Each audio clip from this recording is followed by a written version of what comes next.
Hello, and welcome to the podcast.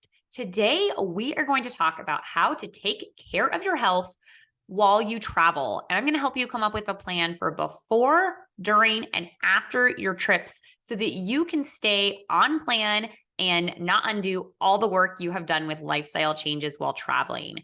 If you are like my patients, one of the biggest challenges that can throw you off track is when you have a trip or a vacation, some travel.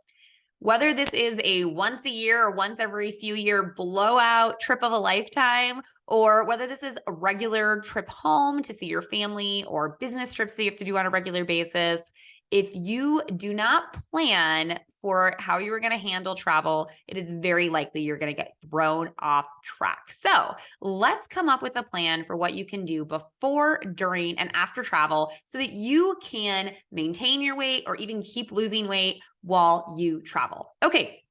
So before your trip, of course, there is lots of preparation that goes into travel. You got to book tickets, plan your schedule, pack, and you want to figure out how to incorporate your healthy lifestyle changes, the things you are doing to take care of your health and your weight when you are planning your travel. So there are a few things that I recommend doing before you get out the door, before you get on the plane, get in the car for your trip. The first is to kind of check in with your mindset. When you are working on changing your relationship with food and your body, working on your weight, when you're working on healthy lifestyle, you have to realize this is a lifestyle change. This is a activity that you are going to be doing for the rest of your life. There are going to be days and weeks that are easier and harder. There are going to be days and weeks where you are making better choices than others. But at the end of the day, this is a long-term choice you are making for your health, okay? And so you want to have that mindset going into whatever your travel is, that whatever you're doing before your trip, you're going to try to stick to as much as possible during your trip. Things are going to be a little different, but check in with your mindset.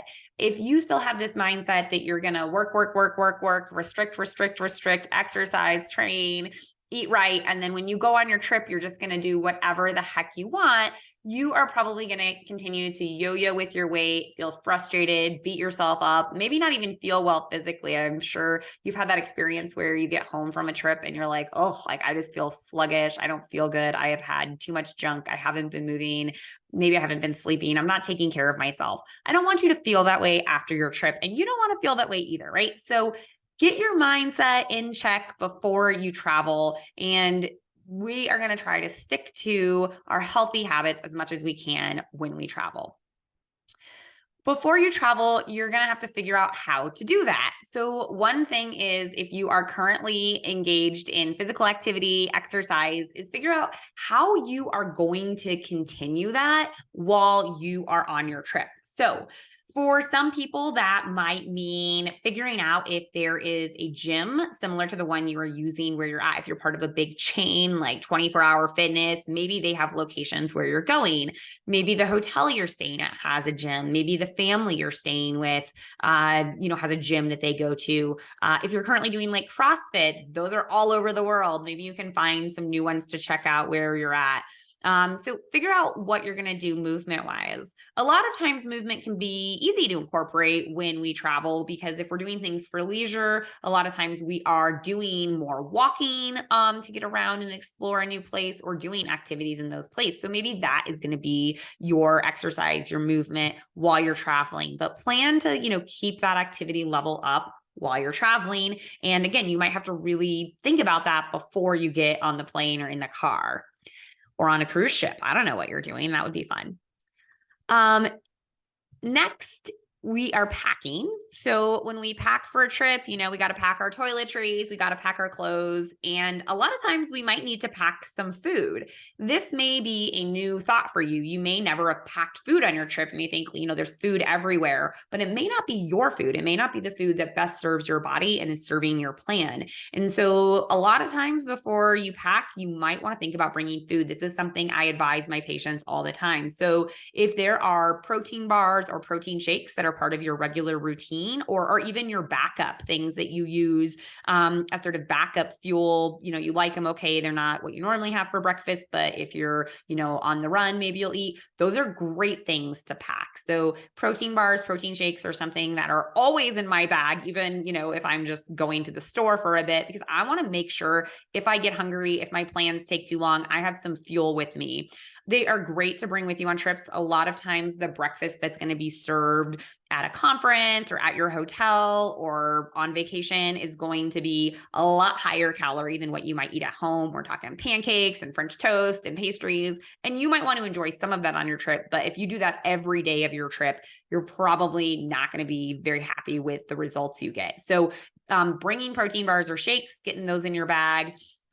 Instant oatmeal, if you're like a big oatmeal fan, that might be an easy thing to bring. Peanut butter or almond butter, they make individual packets of those. Those might be good snacks to bring. Beef jerky, whatever you can pack with you that is allowed, that you would normally eat as part of your snacks might make sense. And then of course, don't forget your water bottle, your water container of some sort, so that you can make sure you are getting access to water, staying hydrated while you travel, and don't forget that healthy habit. You also may want to pack clothes that you can be active in. So don't forget to do that. If you're planning to, walk in the city that you're going to or work out, make sure you're bringing tennis shoes and yoga pants or whatever it is that you like to wear to be comfortable in so that you can get movement in. If you don't pack your leisure wear, your workout attire, like you're probably not going to work out, right? So make sure that you are packing the stuff that is going to make you successful, including food and exercise clothes. And also make sure that you have planned how you are going to get some activity in on your trip. And that might mean actually going to the gym, depending on what type of trip you are going on. All right, we've packed, we are on our trip. What do we do on our trip to make sure that we don't come back with the scale being 5 or 10 pounds the direction we don't want to see, or that we come back feeling just really crummy because we were not feeding our body good fuel, we weren't moving, we weren't getting the activity wanted. So one thing is the airport where I live is far away from my house. It is one of the biggest airports in the country. And so travel days can be long and it can be hard to fit in exercise on that day, but there is a lot of opportunity to get movement in on those travel days by moving around at the airport. I actually don't know why more airports don't have gyms. I think that would be fantastic. I know I would use that. I've seen one that had a yoga area, so I thought that was pretty cool. But there is usually a lot of opportunity to walk around at the airport. So a lot of the bigger airports have those people movers. If you are able-bodied and able to walk and you are not running late for your flight, maybe you skip that and you get some extra steps in by walking more. In fact, recently, I think I was in one of the Chicago airports. I was getting something from one of those really cool vending machines that has salads. And this girl came up to ask me about it. And she had headphones in. She looked kind of busy. And she said, I'm going to come and do this. I'm going to check out this machine once I get my steps in. And she was listening to music and getting her steps in at the airport. So make sure that, you're not just sitting there. That is a time where you could get some movement in. Okay. You want to continue that activity while you are traveling. So we talked about planning. Planning is great, but then you have to actually do it. So, try to follow that plan you set. And again, it can be easy to be active while you are traveling. A lot of my patients are very worried that they are going to gain weight on a trip and they come back and they don't, especially when we've come up with this plan. And when we reflect on some of the things that went well during their trip, one of the things was that they were moving. They were walking a lot. They got 10, 12, 15,000 steps in every day because they were exploring wherever they were going by foot. So, walking can be a great way to get that in. A lot of cities now have those bikes you can just, rent for an hour at a time. So that can be a great way to get movement in. Maybe you try a new activity while you're traveling. So that can be a way to get that movement in while you're traveling. Food, of course, can be a big challenge. I know a lot of us enjoy trying new things when we travel. I certainly do. That's one of my favorite things about traveling is exploring new foods, trying new things. And one of the things that can be the most helpful around enjoying food while you travel without feeling crummy or gaining weight is a mindset of moderation. So, a lot of times when a food is special, we want to eat all of it. But I don't know if this ever happens to you. A lot of my patients agree that this happens to them. The first bite of something you have is usually the best bite, right? You're like, oh my gosh, this is like the best dessert ever. And then you take a second bite, you're like, oh, this is really good. And then at some point, it's still good, but it's not lighting up your brain the way that it did with those first few bites. So if you're eating mindfully, if you're really paying attention to your food, then, you can try to stop before it gets to that point where you're like, I'm just eating this for the sake of eating it. Some of this also can be mindset, right? So we have this feeling, oh, this is the special food I can only get here. I remember a few years ago, we got this thing called a cloud pancake when we were in Waikiki, and it was delicious. And I've never had one since, and I don't know if I'll ever have one again. And so that can get in your head a little bit, right? And you're like, I need to finish the whole thing, but you don't. You could possibly go back later. Maybe you'll go back again in your life. And so trying to catch that mindset, if you have that you have to finish the whole thing because it's special or new. If you're full, if you're done, if you're not enjoying it anymore, just go ahead and stop. Sometimes a taste can be enough. So you might share something with someone else you're on a trip with. Maybe you just take a bite of what they're having. You don't have to have it all. So that's another mindset shift, right? To just share, have a bite, move on. You don't have to try everything. I think this can be a challenge a lot of times when we're traveling. There's so many fun, exciting things to try, and just having that mindset of moderation, which is the thing you most want to try.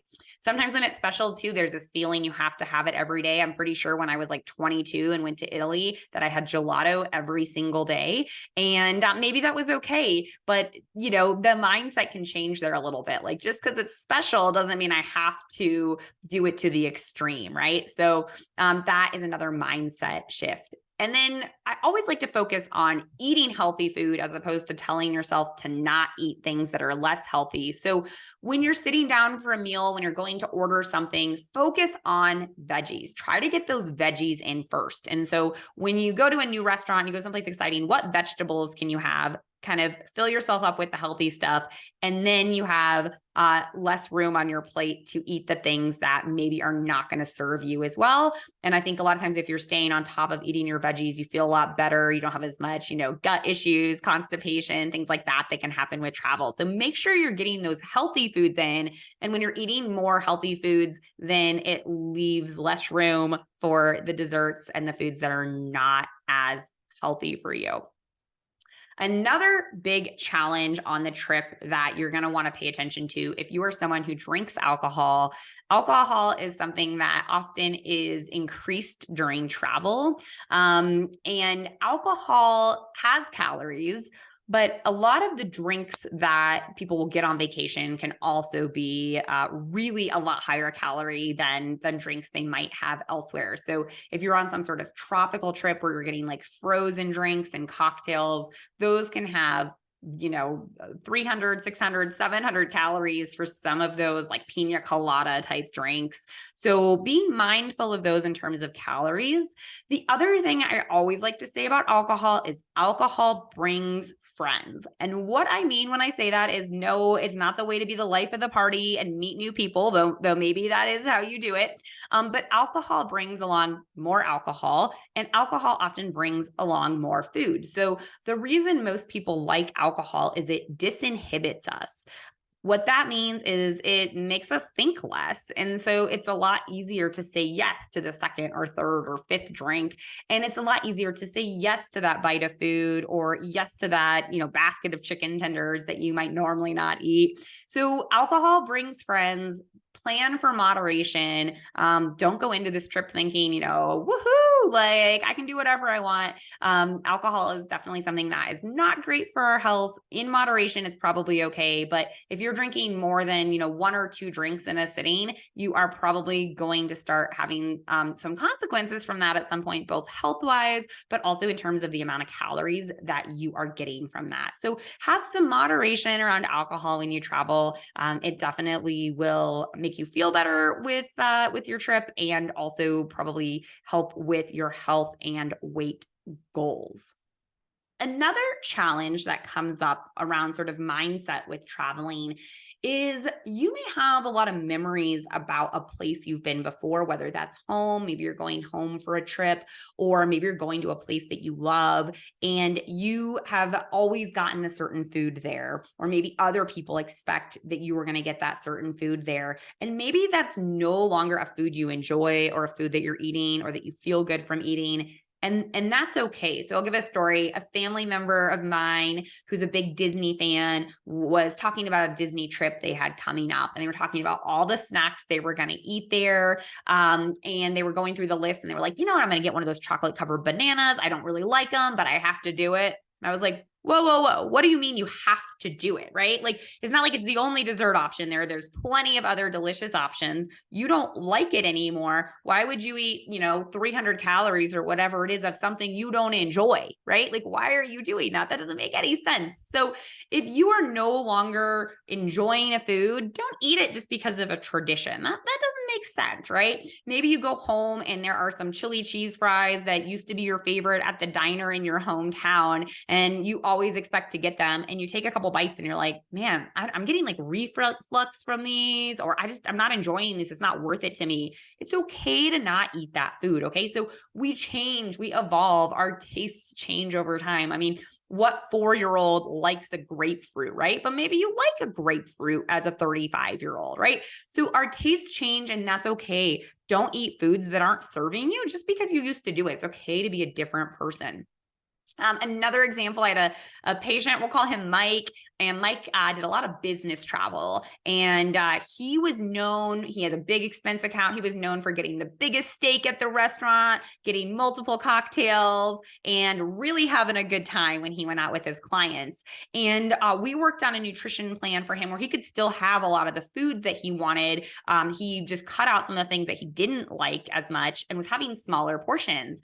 But when trips came up, we had to change that mindset. Just because you have that all expense included credit card for your business trip or the buffet at the cruise line where you can get whatever you want doesn't mean you have to have it all, right? So if moderation is something that has been working for you in your home life, try to continue that on your trips, right? Whether that's business trips, whether that's a fun trip, you don't have to do it all. You can have a bite, you can have a taste, you don't have to eat it all, okay? So change your mindset, you can change your habits, and trips, because they happen sort of infrequently, you may slip back into some of your old vacation or travel or work habits. And you need to just recognize that, right? And say, okay, that's not me anymore. I'm living a different lifestyle. I'm eating a different way. And I can go ahead and, be a different person now. And that's okay. We evolve, our tastes change. Okay, so during your trip, we kind of talked about a few things. You're going to find ways to stay active. You are going to change your mindset in a few ways, right? You're going to change and have some moderation around portion size, moderation about needing to try everything, realize that you're in a different place, and then watch the alcohol. It is hard to do moderation when you are having alcohol. Okay, so the trip is over. Oh, isn't that the worst? You have to go home. You're getting back on the flight. What is going to be your plan when you get home? So presumably when we travel, a lot of us are going to be eating different. We're enjoying different things. Our activity level might be less. And so when we get back home, we can easily kind of slip back into some of those patterns. So we need to plan, okay, what's it going to happen when we get back? Maybe we have a lot of work to catch up on. Maybe you have laundry to catch up on from the trip, household activities, other things you have to catch up on when you get back home. And so that can push, going to the grocery store or working out off the schedule. And I encourage you to set your schedule up so that that is less likely to happen. Build in getting back to movement within a day or two of getting back from your trip. Build in groceries. Maybe that means getting them delivered. Maybe that means getting a meal kit delivered that week, something like Green Chef or Blue Apron or one of those kits that just makes your life a little easier. So that's there and ready for you. Maybe you have some healthy frozen meals in the freezer for yourself when you get home, but have those groceries ready. Maybe, just on your Uber ride home, you're putting in an Instacart or Amazon delivery for food, but make sure you have some healthy food available, because whatever's left when you get back from the trip is probably not going to be, the balanced food. You're probably not gonna have a bunch of fresh veggies hanging out in your fridge when you get home from that trip. So make sure there is good food available so you don't slip back into continuing to eat out and not pay attention to what you're eating once you get back from your trip. And then make sure you have a plan to get back into activity. A lot of times we're kind of worn out after a trip, whether that's a business trip or a trip home or a fun vacation. And then we might be a little unmotivated. So make sure you get back to whatever you're doing, set yourself up for success while you're catching up on all the things that you had to from your trip. Weighing yourself. So again, you've heard me say this in previous episodes. If you don't have a good relationship with the scale, if that's sort of triggering for you or that puts you in a negative place, then this advice is not for you. But if you are someone who weighs yourself on a regular basis, then weighing yourself after the trip is your reality check, and you're going to need to do it. Do not do it the second you get off the airplane. I would recommend waiting 1 or 2 days, probably closer to 2 days after you travel, to weigh yourself. There is definitely fluid shifts that happen for a lot of my patients when they fly. So you could have some water weight on you from all that travel and all that sitting. You also, some people, their gut is not quite normal. They have a little bit of maybe constipation or things that happen when they travel. So give yourself maybe 2 days. And then as always, you weigh yourself first thing in the morning in your standard weight, either naked or in the same pajamas you always wear. So you have a standard weight, and just see where you are at. Remember, the scale is neutral. It is not judging you. It's just a number. And so if you gained nothing, fantastic. You were able to keep up with your habits. If you gained a few pounds, that's just letting you know, the changes were a little tough, and what you were doing before the trip worked. And when you stopped doing it, you gained weight, and that may be normal. Don't freak out. Get back to your healthy habits and they will work for you again. But don't be in denial. If you're like, oh, I know I gained some weight on the trip, don't wait until you think you're back to your pre-trip weight to get on the scale. That's not helpful information to you. You want that reality check to know. And a lot of times, if you have followed this plan, if you have put some intention, some goal into moderation for your trip, you'll find that you didn't gain weight on the trip. I'm amazed at how many of my patients are pleasantly surprised that they have not gained weight, even on long, big trips where they were having a lot of fun and enjoying themselves. And a lot of times, again, that is because you're moving a lot more. And if you have a plan and you stick to moderation, you definitely can maintain weight.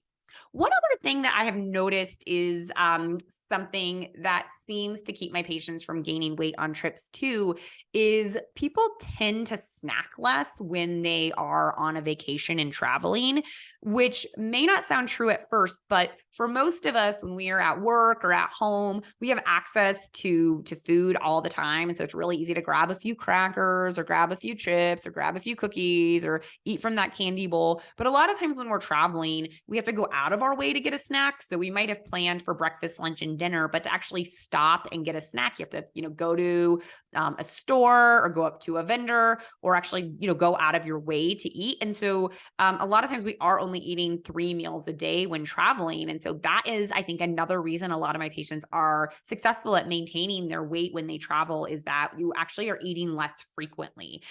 So that may be something to just observe and then, replicate that in your normal life if that was something that seemed to be helpful for you while you were traveling. Okay. So the take home for today's podcast is that if you fail to plan, you plan to fail, right? So if you just go into your trip with an old mindset of, woohoo, party time, I'm going to do whatever I want, you probably are not going to feel great when you come back, and you probably are not going to reach your goals around your weight. So have some intention going into your trip. You don't have to restrict and not have any fun, but plan to stay active. Plan to have a good mindset. This is about balance and moderation and health. Watch the alcohol. It brings friends and not always the type that you want. Plan to stay active, and don't be afraid to pack and bring the things you need to be successful, whatever those may be. I know people who bring blenders with them so they can make their protein shake. I know people who have brought like little waffle makers with them so that they can cook things that they need. So plan for success. Pack what you need to keep things as normal as possible for yourself while you're still having fun. All right. Well, I hope you get a chance to travel soon for something fun, or if you do a lot of travel for business or to see family or just for short leisure trips, that you can apply some of these. Take a minute to write down 1 or 2 tips from this that you thought would be helpful next time you travel. And remember, this podcast is here. So if you need a little bit of ideas for the next time you travel, go back and listen to it a week or 2 before you travel so you can plan. All right. That is all I have for you today. Take care.